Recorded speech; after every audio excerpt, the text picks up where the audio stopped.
بسم اللہ الرحمن الرحیم۔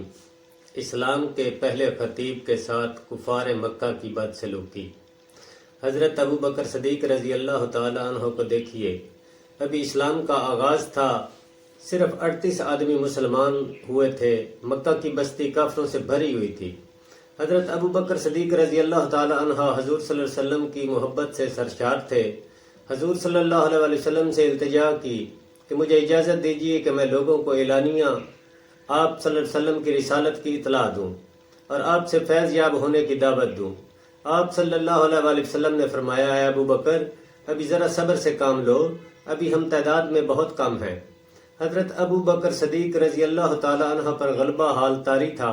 انہوں نے پھر اصرار کیا کہ حتیٰ کہ حضور صلی اللہ علیہ وسلم نے اجازت دے دی۔ حضرت ابو بکر صدیق رضی اللہ عنہ نے بے خوف و خطر لوگوں کو اللہ اور اس کے رسول صلی اللہ علیہ وسلم کی طرف دعوت دی۔ حضور صلی اللہ علیہ وسلم کی بعثت کے بعد حضرت ابو بکر صدیق رضی اللہ تعالیٰ عنہ پہلے خطیب ہیں جنہوں نے لوگوں کو اللہ اور اس کے رسول صلی اللہ علیہ وسلم کی طرف بلایا۔ مشرکین مکہ آپ پر ٹوٹ پڑے، آپ رضی اللہ عنہ کو سخت پیٹا اور روندا۔ عتبہ بن ربیعہ نے آپ رضی اللہ تعالیٰ عنہ کے چہرے پر بے تحاشا تھپڑ مارے۔ آپ رضی اللہ تعالیٰ عنہ قبیلہ بنو تمیم سے تھے۔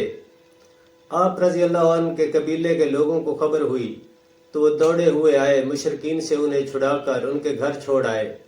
حضرت ابو بکر صدیق رضی اللہ تعالیٰ عنہ بے ہوش تھے اور لوگوں کا خیال تھا کہ وہ جان بر نہ ہو سکیں گے۔ وہ دن بھر بے ہوش رہے۔ جب شام ہوئی تو آپ کو ہوش آیا۔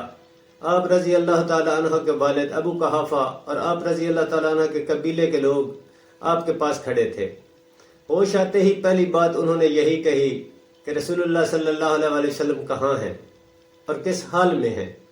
ان کے قبیلے کے لوگ سخت برہم ہوئے اور انہیں ملامت کی کہ جس کی وجہ سے یہ ذلت اور رسوائی تمہیں اٹھانی پڑی اور یہ مار پیٹ تمہیں برداشت کرنی پڑی، ہوش میں آتے ہی تم پھر اسی کا حال پوچھتے ہو۔